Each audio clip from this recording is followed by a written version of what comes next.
Assalamualaikum warahmatullahi wabarakatuh. Alhamdulillahi wa kafa. Wassalatu wassalamu ala nabiyil mustafa wa ala alihi wa sahbihi ahli sidiki wal wafa.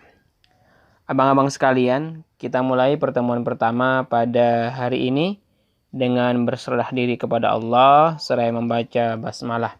Bismillahirrahmanirrahim. Nah, abang-abang sekalian, materi kita pada kelas 8 pelajaran PAI, iman kepada kitab-kitab Allah. Iman kepada kitab-kitab Allah artinya meyakini sepenuhnya bahwa Allah Subhanahu wa Ta'ala menurunkan kitab-kitabnya yang merupakan wahyu kepada para nabi dan rasul untuk disampaikan kepada umat manusia yang berfungsi sebagai pedoman dan petunjuk hidup manusia itu. Kitab yang wajib kita percayai atau kita imani ada 4.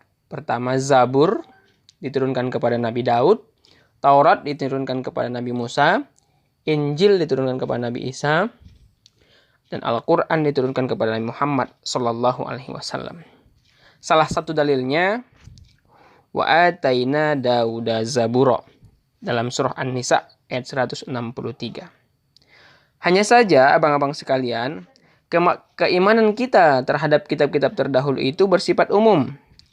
Artinya, kita hanya diperintahkan untuk percaya bahwa Allah Subhanahu wa Ta'ala menurunkan kitab-kitab tersebut, tetapi tidak diperintahkan untuk meyakini rincian kandungan ajarannya untuk kita amalkan. Namun, kandungan kitab yang kita amalkan adalah apa yang ada di dalam Al-Quran.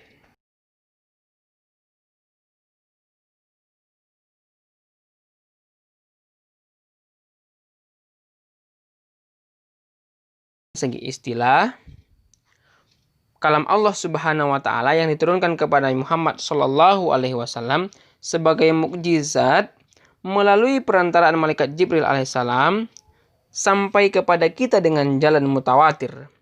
Ditulis dalam mushaf yang diawali surah Al-Fatihah dan diakhiri dengan surah An-Nas dan membacanya terhitung sebagai ibadah.